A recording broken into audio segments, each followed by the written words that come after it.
Yes. Sure. I have questions about that stakeout that took place with the Secretary General, but there's something that came up yesterday that I want to ask about, because the meeting apparently between the Secretary General and Abdel Wahhab go ahead. I can defer to others for the Hamoukani. That basically, I mean, he's definitely on. He's on a U.S. Treasury list as being affiliated with Al-Qaeda. So my question is, you appeared to say it's up to the delegation who they brought, and certainly who came to Geneva is entirely up to the team Hadi. But who comes into the UN and who stands next to Ban Ki-moon is, I would think, up to the UN. So I wanted to know, I'm staring at a photograph of them next to each other with the special advisor right next to them.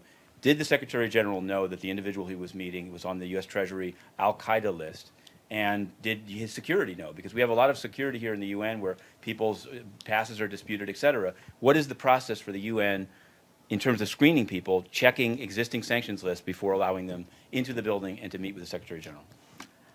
It was the responsibility of the parties to determine who their representatives were. Security is aware of the names of all of the people with whom the Secretary General meets.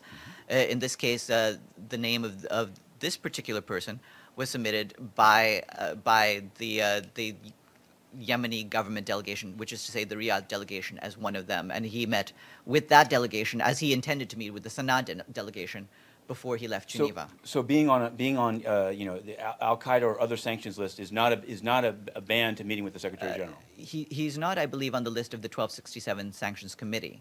This is a U.S. list you're referring to, and you need to take up with the U.S. on that. But in this case, he was meeting with the members of the Riyadh delegation. This was part of his effort to meet as much as he could with all the various parties. Of course, because of logistical delays, he was not able to meet with the Sana'a delegation.